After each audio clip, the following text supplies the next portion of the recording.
Bruxelles, maintenant à Kinshasa, N'oublie jamais ça. vous garantit la fraîcheur, la sensation. Les parfums d'Igor.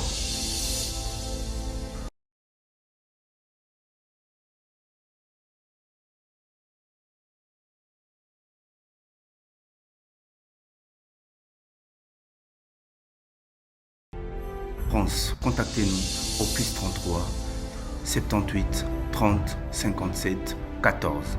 Et à Kinshasa, nous sommes au local 59 de l'immeuble Boutour. Fabriqué à base de plantes naturelles. N'oubliez jamais ça. Mesdames et messieurs, merci de suivre Critique Info, premier numéro. Nous allons tourner sur ce qu'on disait hier, sur notre conception du pouvoir. Maintenant, nous allons parler du pouvoir pour construire maintenant. On va parler de pouvoir pour construire. Et donc, je voudrais encore une fois partager ces raisonnements avec tous les Africains, ceux-là qui ont la facilité d'écouter le français, d'entendre le français et de comprendre le français, parce que nous le faisons, ma langue naturelle, c'est le lingala, mais parce que nous devons parler pour toute l'Afrique ou pour un bon nombre de gens, on essaye de faire ça en français pour atteindre toutes les couches possibles. Donc, à quelques moments, vous entendrez un peu de lingala, ne soyez pas offusqué si vous ne l'entendez pas. Dans la deuxième partie, ça sera une exclusivité lingala où on met beaucoup de lingala pour permettre aussi à nos frères d'en parler. Mesdames et messieurs, je l'ai dit hier, je continue à le dire, la puissance d'un monde, la puissance d'un pays, c'est dans la science. C'est dans la science, c'est dans la lecture. Il faudrait à un moment donné que l'on se focalise sur l'apprentissage. L'éducation, c'est même ça la panacée d'aujourd'hui. L'éducation, c'est la panacée. L'éducation, c'est notre solution. L'éducation, c'est finalement, comme Thomas Mann le dit, c'est notre principale activité et surtout notre recours, l'ultime recours. Le monde se meurt parce que les gens ne sont pas éduqués. Parce que l'éducation englobe, à mon entendement, et l'instruction et la transmission des valeurs positives. Par exemple, l'honnêteté, l'intégrité, le sérieux, l'abnégation au travail, l'absence de la complaisance, la rigueur. En fait, vous comprenez ces choses dans la transmission des valeurs. Lorsqu'on éduque les gens, lorsqu'on essaie de former, de construire un peuple, de construire une nation, on commence par ces choses-là. Il faut éduquer, apprendre aux gens à faire des choses, mais aussi apprendre aux gens à ne pas faire certaines choses. Alain Denault le dit aussi bien, il parle de lutter contre la médiocratie. Et nous parlons de la médiocratisation qu'il faut finalement bannir. Or, la médiocratisation, c'est la volonté de reproduire le mal. C'est ça la médiocratisation, c'est un process, c'est on va dire un processus dans l'esprit qui finalement baigne dans la complaisance, dans le favoritisme, dans le népotisme et même dans le dépotisme. Or, lorsqu'on est despote, voyez-vous, on veut rester dans ça, on veut vivre dans ça, dans le mensonge, dans le mal institutionnalisé. On ne se rend pas compte que nous sommes non seulement en train de perdre le temps, mais nous confisquons l'avenir de nos futures générations. Ça veut dire, comme Victor Hugo le dit si bien, dans tout ce que nous faisons aujourd'hui, nous devons nous poser la question, quelle est la part de nos enfants? Quelle est la part de nos futures générations? Est-ce que nous prenons en compte que nous ne sommes pas les seuls habitants sur Terre? Est-ce que nous prenons en compte que le monde va continuer après nous? Mais alors la question, comment allons-nous laisser ce monde? Est-ce que nous allons laisser un monde rempli de questionnements ou nous allons laisser un monde rempli de possibilités de résoudre le problème? Est-ce que nous allons alléger le travail à nos enfants? Est-ce que nous allons les faciliter le travail? Est-ce que nous allons travailler dans ce sens-là? Si oui, on aura réussi notre mission, sinon on l'aura perdu. Et donc, depuis la nuit des temps, pour construire des nations, des gens, des cerveaux se mettent ensemble. Parce que lorsque le muscle prenne le pouvoir, il le perd souvent. Parce que le muscle n'a pas la capacité de maintenir un pouvoir. Le muscle a la capacité de conquérir un pouvoir, mais pas de le maintenir. Et généralement pas de l'exercer. Parce que c'est dans l'exercice du pouvoir des muscles que se perd ce pouvoir-là. Tenez, Montesquieu dit dans son livre Esprit de loi quelque chose de fondamental, que j'ai ajouté moi aussi après. Il dit, Un empire qui s'effondre par les armes a tendance à les conserver par les armes. Donc, on va paraphraser ça en disant, un pouvoir obtenu dans la tricherie a tendance à conserver son pouvoir dans la tricherie. Un pouvoir qui est obtenu dans la facilité a tendance à conserver ça dans la même manière. En fait, en réalité, l'origine d'un pouvoir détermine son exercice. Mais maintenant, moi j'ai ajouté à cela, parce que Montesquieu, la phrase dit, un pouvoir, un empire qui s'effondre par les armes, a tendance à les conserver par les armes. Moi j'ajoute, le perd très souvent par les armes.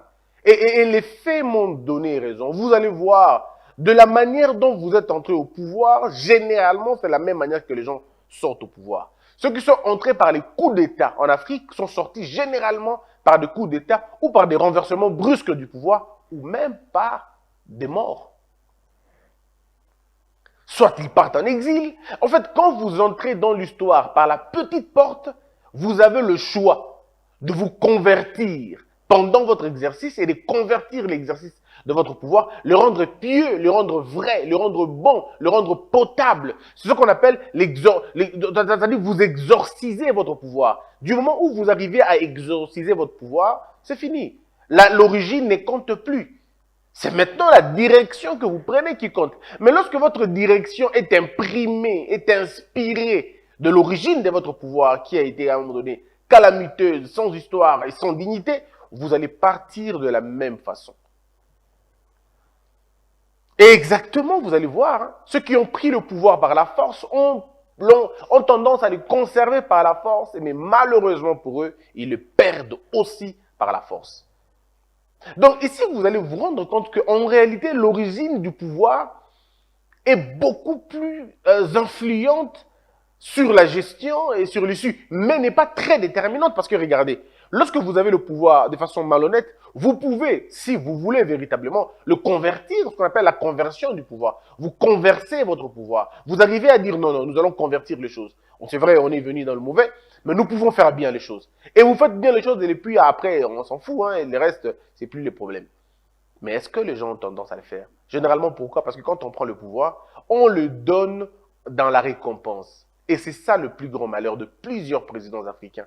On donne le pouvoir à ceux avec qui on s'est battu, ces gens-là qui ont marché. Oui, marcher pour obtenir un pouvoir, c'est une très bonne chose. Mais maintenant, conserver ce pouvoir par sa gestion, ça nécessite impérativement les cerveaux. Ça, ce n'est plus une question de muscles, c'est maintenant la question de cerveau. Donc quand j'entends les gens dire Ngana Bundana Tien Tshisekedi, Ngana Bundana Boy, n'a pas ça Tshisekedi Boy, Nasalaka Boy, je me suis battu à l'IDPS, je me pose toujours la question, dans la gestion, qu'est-ce que tu peux faire? Quel est l'apport que tu peux apporter? D'abord, tu n'as pas fait des études pour la plupart des cas. Tu n'as pas fait des études. Et même si tu as fait des études, tu ne t'es pas spécialisé à quelque chose. Alors tu seras utile en quoi? Et quand on pose cette question, les gens se fâchent. Je veux dire, quand on parlera de la diplomatie, quelles sont les connaissances que tu as sur la diplomatie? Quand les grands débats seront posés, le débat de la gouvernance, qu'est-ce que tu apporteras? Bien évidemment, ce n'est pas tout le monde qui n'a pas étudié, il y en a des gens qui ont étudié. Mais ceux qui ont étudié vont finalement être récupérés. Mais ceux qui n'ont pas étudié, ceux qui n'ont pas été formés pour la gestion, parce que la contestation a beaucoup d'élèves, mais la gestion n'en a pas beaucoup, malheureusement. Le rang où l'on trouve des contradicteurs, il y en a plein. Mais le rang où l'on doit trouver ceux qui proposent, ce rang-là, parfois, il est vide. Et le rang où l'on trouve des gens qui doivent agir, il est encore vide, plus vide qu'on l'imagine. Ça veut dire ici que la notion du pouvoir a toujours été une notion cruciale des hommes sérieux. Ils se mettent ensemble et se disent, maintenant qu'on a le pouvoir, qu'est-ce que nous allons faire? Et c'est là que j'ai dit hier, il faut du caractère. Le caractère pour regarder ses propres frères et leur dire, on ne peut pas aller comme ça. Je vous donne un exemple. Si vous lisez les livres de Racine, c'est un roman de Racine. Racine, c'est une étude faite par un professeur en Amérique, mais ça a été finalement traduit en film, et que vous connaissez tous, et avec l'acteur principal, c'était Kunta Kinte. Vous connaissez l'histoire de Kunta Kinte. Mais les gens ne l'ont suivi pas vraiment convenablement. Les gens l'ont suivi peut-être pour se remémorer la douleur et tout le reste. Mais fondamentalement, c'est une autre histoire. Kunta Kinte, à un moment donné, il se retrouve dans une situation, on abolit la peine de mort. Disons, on abolit l'esclavage. En Virginie, en Alabama, et tout ça, en Alabama, je pense. Et tous les grands pays, tous les grands États à l'époque se disent, bon, écoutez, on s'en fout, maintenant on va partir à autre chose et tout ça. Et puis après, vous connaissez l'histoire, comment ça va se passer. Mais dans la ferme, dans une ferme, je crois en Virginie ou en Alabama, je ne sais plus en tout cas, Kuntanki et ses amis se retrouvent, ils se disent, ben, maintenant qu'on a la liberté, qu'allons-nous faire? Kuntanki te regarde comment les gens sont en train ils sont en train de jouer, de danser, de jouir même. Ils se réjouissent du fait qu'ils ont la liberté. Maintenant, Kuntanki te leur pose la question. Où allons-nous alors? Nous allons aller où? Oh non, mais maintenant c'est fini, on est libre. Mais non, vous n'êtes pas libre, on n'est pas libre. Celui qui connaît est libre, mais celui qui ne connaît pas n'est pas libre. Parce que si vous ne connaissez pas, vous allez être dominé par ceux qui vous connaissent. Donc nous passons maintenant à l'esclavage traditionnel à l'esclavage moderne. Nous allons travailler pour eux. Hier, c'était eux qui venaient nous chercher, nous ligoter, ainsi de suite. Aujourd'hui, nous allons aller chercher les gens pour nous ligoter. Et ce sera à nous de nous ligoter. Qu'est-ce que Kuntanki t'avait bien vu? Kuntanki t'avait bien vu. Après les temps, c'est des usines là, avec la révolution industrielle, où on a trouvé des Noirs, on a trouvé des gens qui travaillaient comme des esclaves. Mais il n'y avait plus de fouet, il n'y avait plus de contraintes comme on disait à l'époque. Mais c'était le même système, ça avait juste changé. Donc ici, le problème, c'est la connaissance maintenant. Donc si vous ne connaissez pas, vous allez être manipulé par les autres. Donc la connaissance vous délivre. Et Kuntanki t'a posé la question. Oui, nous sommes libres maintenant. Nous disposons de nos corps. Nous ne sommes plus de biens meubles. Nous disposons maintenant de notre propre corps. Nous pouvons bouger comme on veut. Mais qu'allons-nous faire? Et si vous regardez, ce n'est pas très loin de ce qui se passe en RDC. Vous avez le manganèse, vous avez les coltans, vous avez les diamants, vous avez les cafés, vous avez la forêt, vous avez l'eau, vous avez le poisson, vous avez le riz, vous avez le haricot, vous avez tout, vous avez des terres, vous avez un climat propice, vous avez tout. Mais vous êtes toujours esclave. Vous attendez que le Pakistan vous dise, vous attendez que l'Inde vienne vous dire des choses, vous attendez que l'Amérique, la France vienne le dire. Et alors que eux, chez eux, ils n'ont pas ce que vous avez chez vous. Donc le plus important, ce n'est pas avoir la liberté. Le plus important, ce n'est pas non plus avoir le pouvoir. Le plus important, ce n'est pas avoir de l'argent, avoir le matériel. Mais le plus important, c'est qu'est-ce que vous savez de ce que vous avez. Qu'est-ce que vous savez de ce que vous avez? Parce que si vous ne savez pas ce que vous avez, les autres sauront ce qu'ils feront de vous. Et c'est de là que commence l'esclavage. C'est de là que les gens vivent sous l'or, ils vivent sur l'or, ils vivent sur le diamant, mais ils ne peuvent pas s'en sortir. Parce que les larmes qui coulent tous les jours représentent finalement, se transforment en ciment qui empêche au coltan de sortir. L'ignorance qui est finalement non seulement caractérisée, mais elle est nourrie, nous mène dans ça. Et quand on a le pouvoir, au lieu de l'inscrire dans la logique du changement, le pouvoir généralement est inscrit dans la logique de la récompense, dans la logique de se retrouver. On se dit, ben maintenant, comme je n'avais pas de maison, je vais me faire de maison. C'est bien, mais à la fin de compte, on passe inaperçu. On vient au pouvoir, on quitte le pouvoir et on ne vous comprend pas. La situation reste la même. Le Congo a connu des choses, mais inestimables. Des autorités qui sont passées. Mais le problème du peuple est resté le même. Pourquoi? Parce que le pouvoir n'a toujours pas été véritablement conçu. Et toujours pas très bien perçu.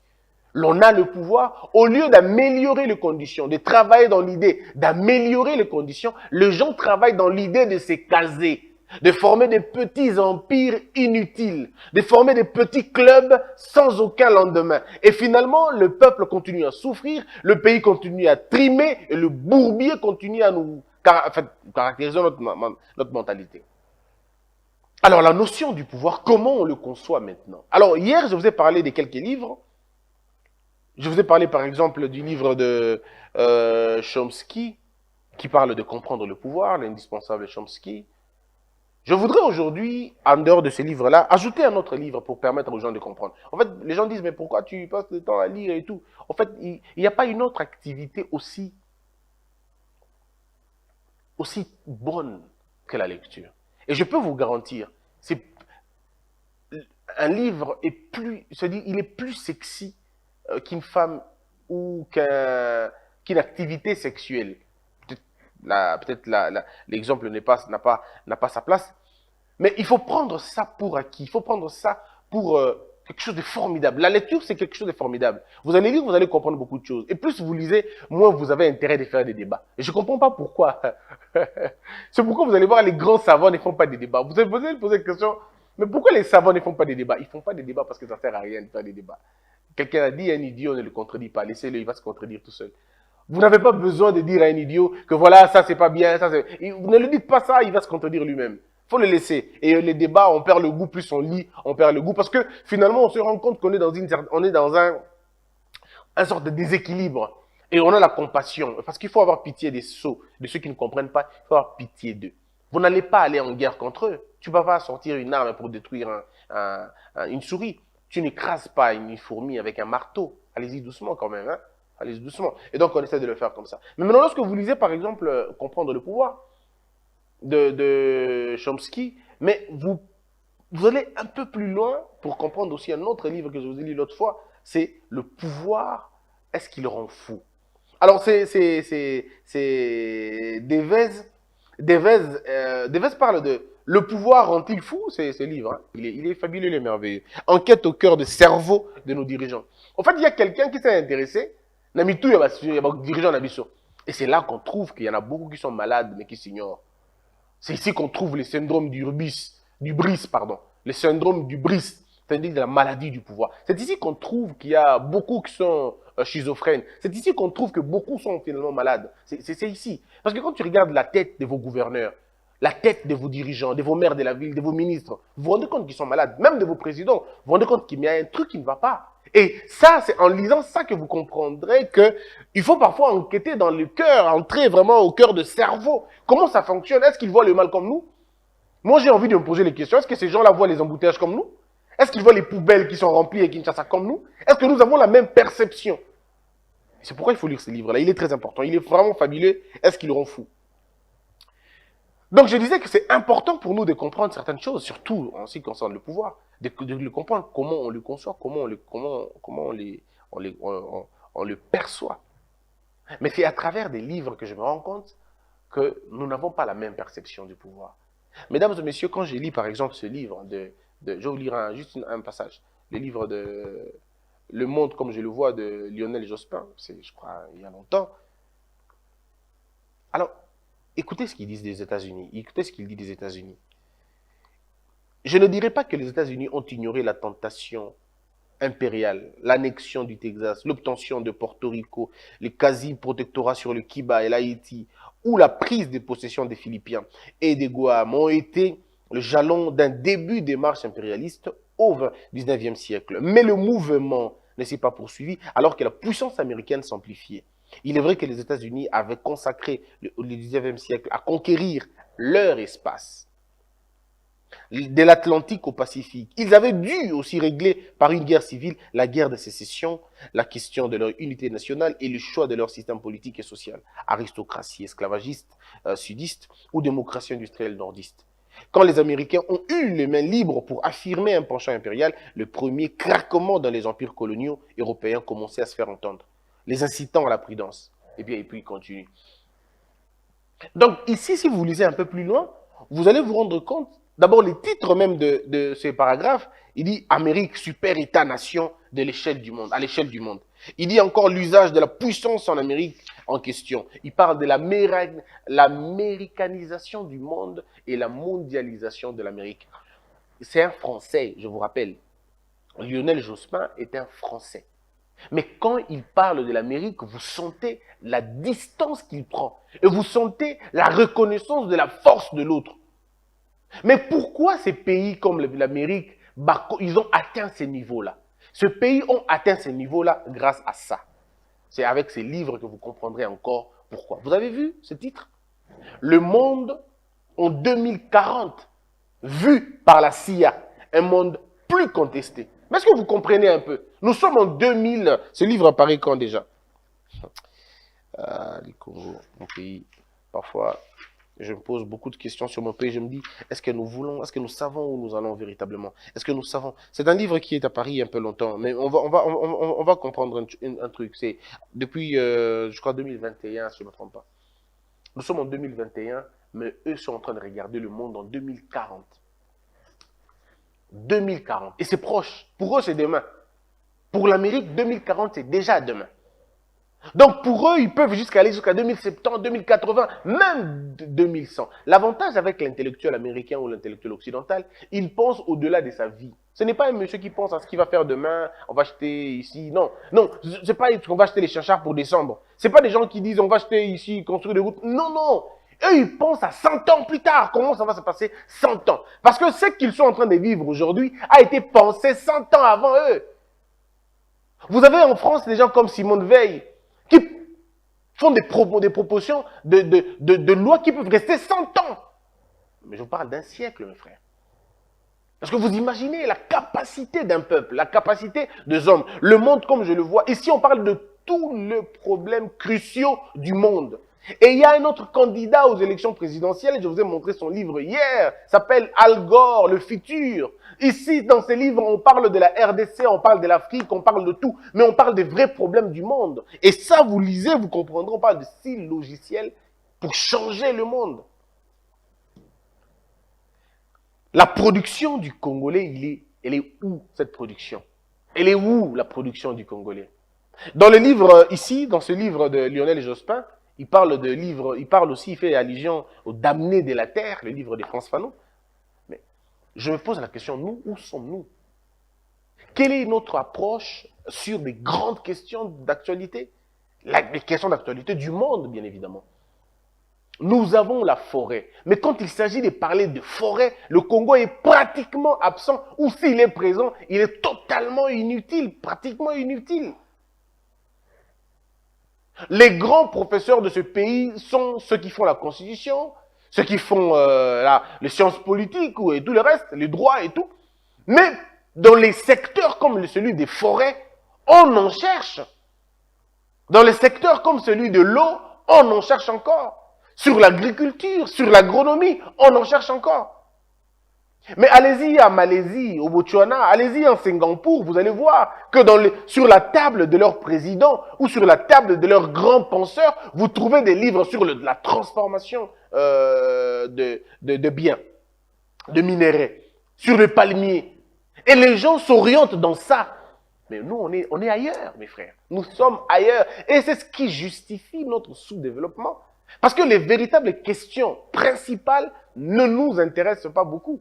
Je me pose la question déjà. Quelle est notre approche sur des questions du climat, par exemple? Vous avez un ministre d'Environnement, mais quelle est ça? Quelle est la politique du pays sur le climat? Quelle est la politique du pays sur l'environnement? Quelle est la politique du pays sur la consommation de la pollution et tout le reste? Quelle est la politique du pays sur ça?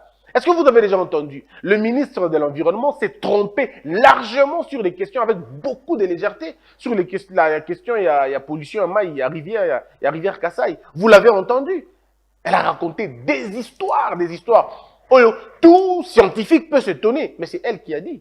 Mais moi, je me dis à un moment donné, mais est-ce qu'on est sérieux à un moment donné? Ou nous donnons les ministères parce qu'on veut faire plaisir à des gens. Bon, il y a un opposition locaux, il y a un opposition locaux. Je ne critique pas, mais je me dis, est-ce qu'on est sérieux nous-mêmes? Est-ce que les questions sont prises au sérieux? Est-ce que les questions sont prises à la hauteur, Nango? Et c'est depuis longtemps, et le ministère de l'Environnement, depuis longtemps, a toujours été un ministère d'ornement, a toujours été un ministère comme ça. Mais les vrais problèmes de l'environnement, nous, notre environnement pouvait être une véritable régie financière. Est-ce que vous savez que la question de l'environnement au Congo est une question, il y a ressources financières. Regardez comment ça se passe au Brésil. Regardez comment ça se passe en Argentine. Regardez le pays qui ont des forêts. Comment est-ce qu'ils ont l'argent? Comment est-ce qu'ils fabriquent l'argent? Mais chez nous, ce n'est pas qu'un problème du ministère. C'est un problème national. Ce n'est même pas un problème que du ministère. Mais c'est d'abord un problème national. Est-ce que le Premier ministre a conscience de la gravité de la question?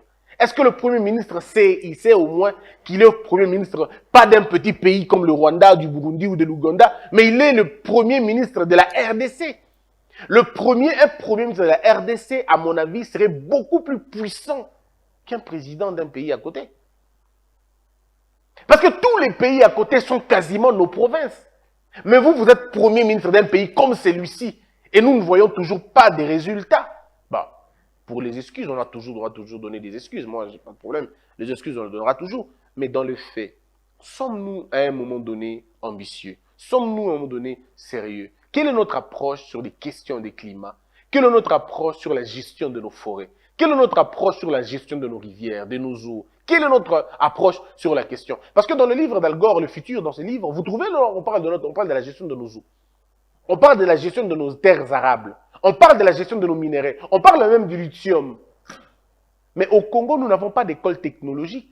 Nous n'avons pas d'école technologique où l'on peut apprendre à nos enfants la technologie. On n'en a pas. C'est-à-dire nous n'avons même pas encore marqué l'ambition. Dans ce livre de Lionel Jospin, je ne sais pas si je vais me retrouver rapidement. Je vais voir les damnés de la terre. Permettez-moi de me retrouver les damnés de la terre. Il le dit si bien, je les lis là. Il parle du mot de ce monde. Comment ça se passe et comment nous tombons dans des problèmes. Bon, ça je vais revenir certainement après. Voilà, les damnés de la terre, je me retrouve. Voilà. Il dit, je prends un paragraphe, 11 millions d'enfants meurent avant 5 ans chaque année. Pour la plupart des maladies qui sont aisément soignées dans le pays développé, plus de 500 000 femmes meurent en couche chaque année. On parle de l'Afrique, mes frères.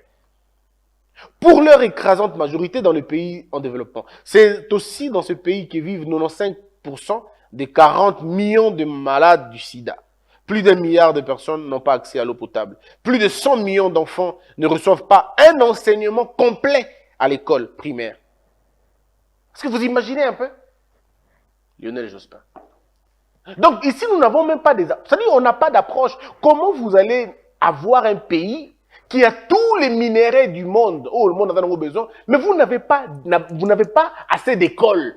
Assez d'écoles où on apprend profondément la composition chimique, la composition de ces matières premières-là. Et pour avoir la résolution, la teneur et la composition, il faut aller en Belgique, il faut aller aux États-Unis, il faut aller dans les laboratoires internationaux. C'est là où l'on vous dit que voilà votre cuivre est de telle teneur. Mais pourquoi nous ne pouvons pas avoir des écoles ici chez nous? Pourquoi on ne peut pas créer des écoles ici chez nous pour apprendre à nos enfants ces choses-là? Pour apprendre la technologie chez nous? On n'en a pas. Comment vous allez être puissant? Parce que pour Al Gore, le monde est une machine.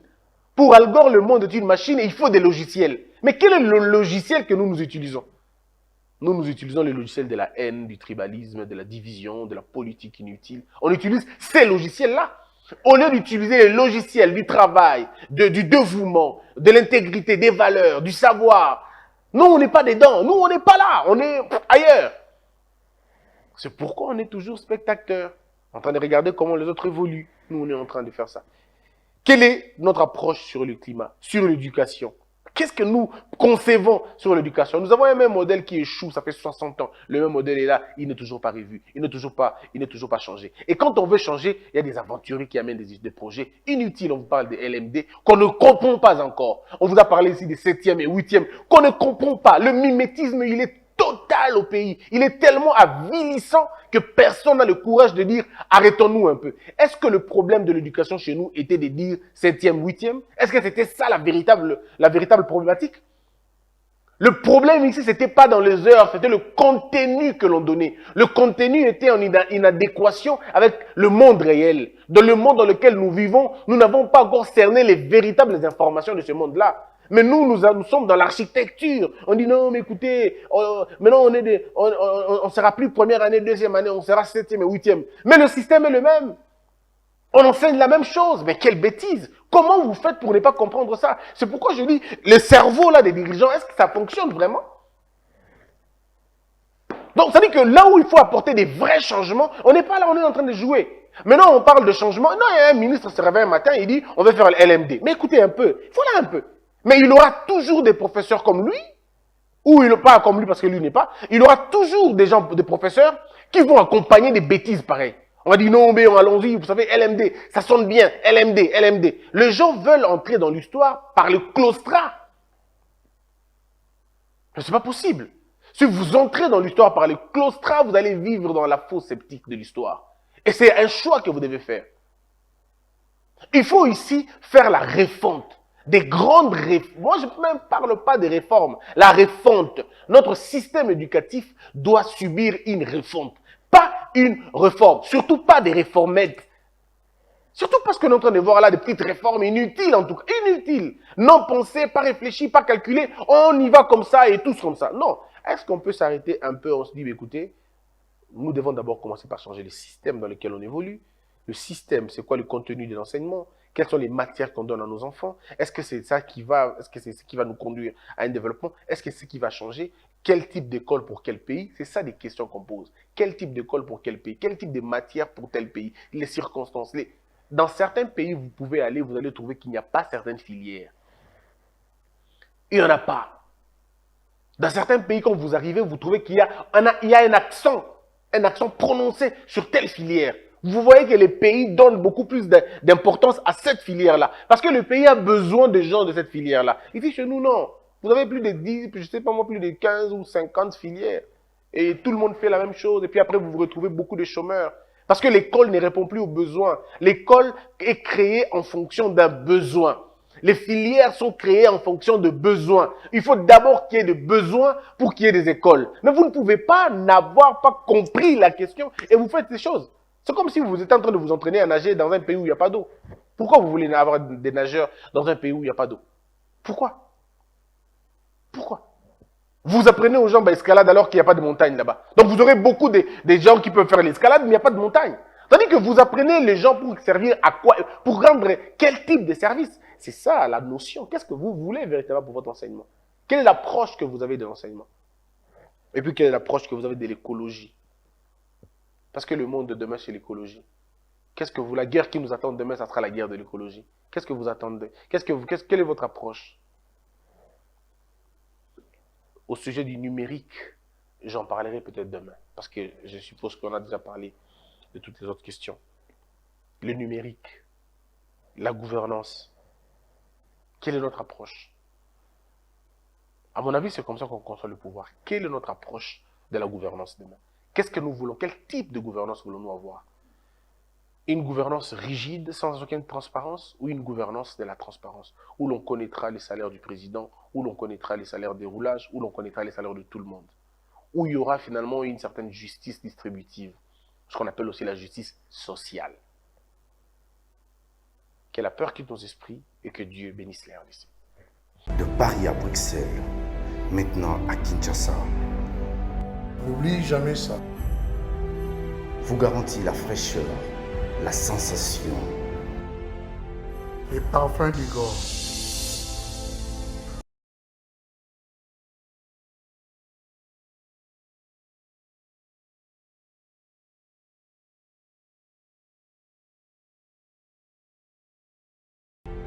France, contactez-nous au +33 78 30 57 14. Et à Kinshasa, nous sommes au local 59 de l'immeuble Beautour. Fabriqué à base de plantes naturelles. N'oubliez jamais ça. Debout, Congolais, unis par le sang, unis dans le fort pour l'indépendance. Tués aux hommes, si obinois, daimana, shido tweneleye, na kimya bana piko, na mosala, totonga mboka koleka kitoko, na kimya bana Kongo, toyembani, loyembo londene ya lisa.